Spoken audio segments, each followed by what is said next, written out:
let us understand what is critical section problem.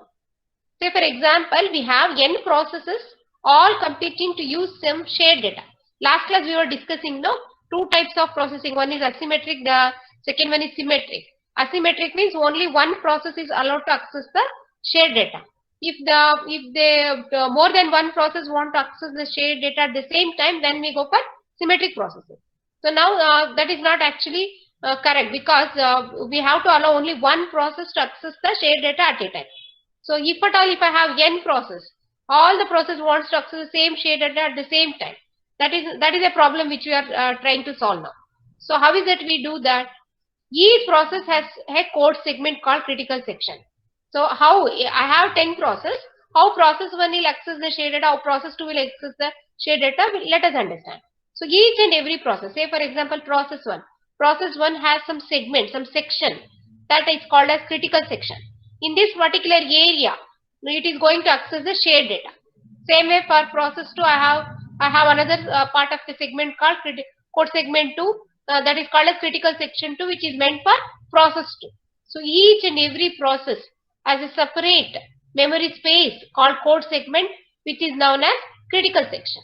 So now the problem to be solved here is, we have to ensure that when one process is executing in its critical section, that means what? Say for example, P1 is trying to access some shared data in some part called code segment 1.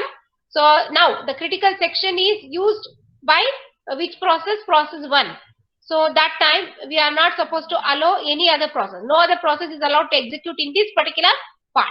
So only process 1 can access the shared data in critical section at that particular instant of time. Once the control is given to P1, the same critical section is not allowed by any other process. So that is how we are going to solve the problem. So how is that? You can see the diagram here.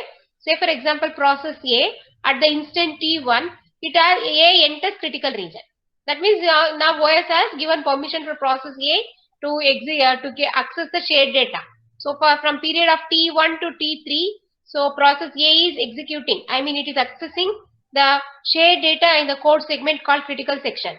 Once it will done with its job, at the end of at T3, it can leave. It will leave the critical section. Then this now the critical section is free, so that some other process can be allowed now till this time. So for the period of T1 to T3, I cannot allow any other process. So see here, process B at the instant of T2, it is trying to attempt to enter the critical region. B attempts to enter critical region, but I will not allow, OS will not allow, it will block it. So OS will allow only at the instant of T3 once A leaves the critical region. So at that particular instant of time, B can enter the critical region. Therefore, process B can access the shared data in the code section called critical section. So code segment, which is also known as critical section. So once B finishes doing that, so at that instant of T4, B leaves the critical region. So now A has left, B has left, I can allow some of the process to utilize this code segment called critical section. That is how each and every process is allowed to access the same set of data called shared data, but not at the same time. So the same thing, whatever I explained along with this diagram, let us see how is that we have some two to three methods here to find the solution to critical section problem. So how this is the concept what we are supposed to do. Now how we implement this? So there are three methods here.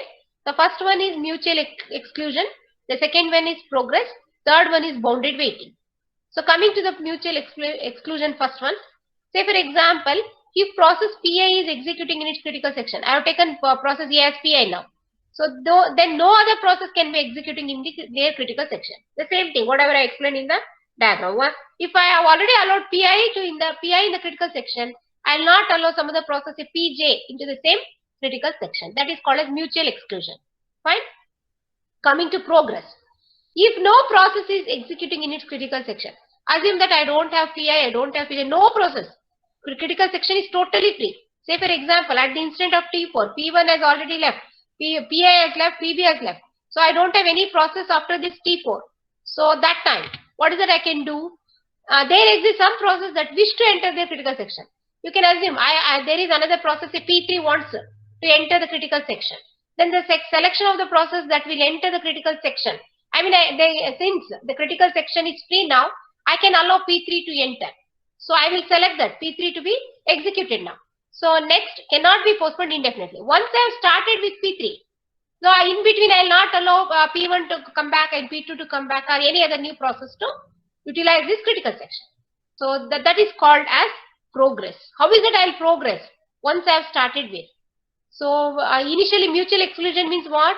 When the two processes trying to use the same critical region at the same time, then I cannot allow that. So once one of the processes is in the execution state in the critical section, then other process is not allowed. That is called as mutual exclusion. Coming to progress. Progress means what? Assume that there is no process, any of the process in the critical region. Or you can think that one process has already, say for example, PA has left, PB has left. At the instant of T3, now there is no process in the critical region. That means what? Now some other process, if it is wished to enter, I can allow it. So if that is the case, I will see that since the critical section is free, I consider one of the new process, say P3 will enter. So I will select that. Once I have selected, then say for example, in the same example, assume that at T4, I will take another process P3. So once I have selected P3, I cannot look back to PA or PB. I should not allow PA to enter next time or PB to enter next time or any other new process, say P4, P5 to be allowed. So I will go with only P3. Once I started with P3, I'll progress. I'll proceed with P3. Fine.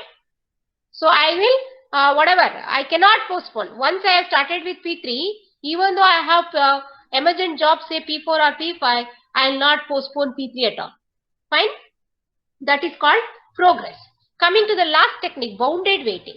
Say bound must exist on the number of times that other processes are allowed to enter their critical sections. That means what? Say for example, PA has entered at this instant and I have finished with PA, then PB, I finished here, I will take another process at P3. Maybe after I complete P3, maybe PA can enter next time, second time, or PB can enter second time and PB can enter third time. So how many number of times we allow these processes? There is some limitation. So that is called as bound. So there is a limitation for each and every process. What is the number of times they will enter the critical region? So after a process has made a request to enter its critical section and before that request is granted. That means what? Say for example, at the instant T2, B is trying to enter but I will not allow. So request has come at the instant of T2. So what time I will grant the request? What time the OS will allow the P2 to utilize this critical region? What time the OS will start servicing process PB? So at T3. So request has come at T2, but request has granted at T3. So in between I have blocked. I'll allow the P only at the instant T3. Fine. That is the explanation. Fine. So that period was blocked from T2 to T3. Fine. So that is how. So bounded waiting means what? A bound must exist on the number of times. How many number of times each process can enter the critical section, that is limited. So that other processes are allowed to enter the critical section. So if I go on allowing only P1, then how is it I will complete the other process? So there is a limitation. So how is it I will do? After a process has made a request to enter its critical section and before that request is granted.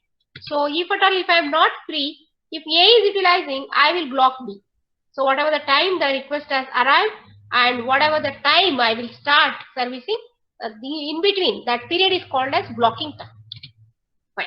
So assume that each process executes at a non-zero speed. Obviously, right? How it is possible to complete the job in zero time? No, I cannot do that. So it is an assumption. You can assume without thinking, you can assume that each process will execute at a non-zero speed. That means what? There is some time is required. So I cannot execute it with a 0 millisecond. Fine. I need some time, maybe 2 millisecond, 3 millisecond, whatever it is. So no assumption concerning relative speed of the end processor. But how is it I will decide whether I will complete in 1 millisecond or 2 millisecond or 3 millisecond? That also I cannot assume. I should see the time, what is the type of job and how many set of instructions are there and whether my resources are available. All that I have to check. So I cannot assume that that process will execute. What is that? I cannot assume what the speed the process will be completed, and but I can easily assume that I cannot complete the job in the zero speed.